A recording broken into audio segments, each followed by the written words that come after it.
What's up YouTube, I'm Deadwalker and welcome to the first episode of my Bal-27 weapon guide. Whether you're new to the channel or you've been a fan for a while, you might have noticed that I already have a Bal-27 guide on my channel. And that guide is still relevant, but I have revamped my approach to the guide process. This new model will leave room for discussion, strategies, class setups, and tips and tricks for future updates and episodes. That being said, every gun will have its own mini-series following this same model, with every series beginning with a guide to the base variant. Today we're going to take a look at the base variant of the Bal-27, which is unlocked from the very beginning. But before I get started, make sure you like and share this video so other people can find this awesome guide. Comment below with your thoughts on the Bal-27 base variant and subscribe to be notified for future guides. Now let's get started. Since this is the first episode, I'd like to explain the format of this in future videos. I'm going to start off each video with tested stats, followed by the field of the weapon, then move on to community view of the gun, and wrap it up from there.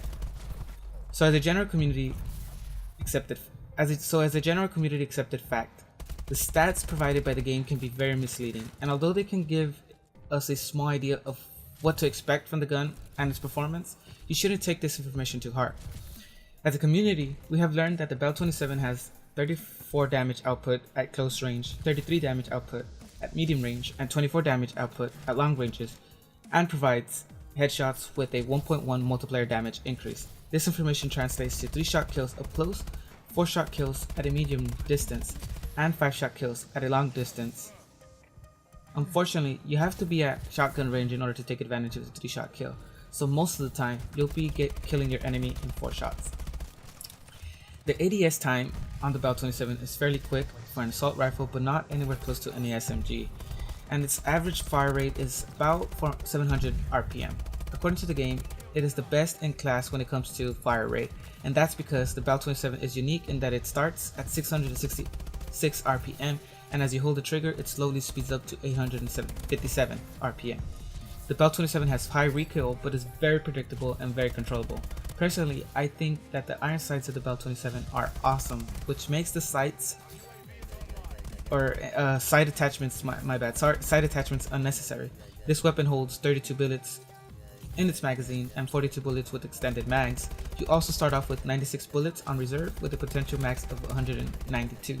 The reload time on the weapon is 2 seconds if you still have ammo in the magazine, 2.3 seconds if it's completely empty, and 1.7 seconds using speed reload. For those of you that are interested, it also has a moderate bullet penetration which most assault rifles have. Now let's move on to the field of the weapon. I can only speak on my own experience with the gun, and personally, the Bal-27 just feels godly in my hands.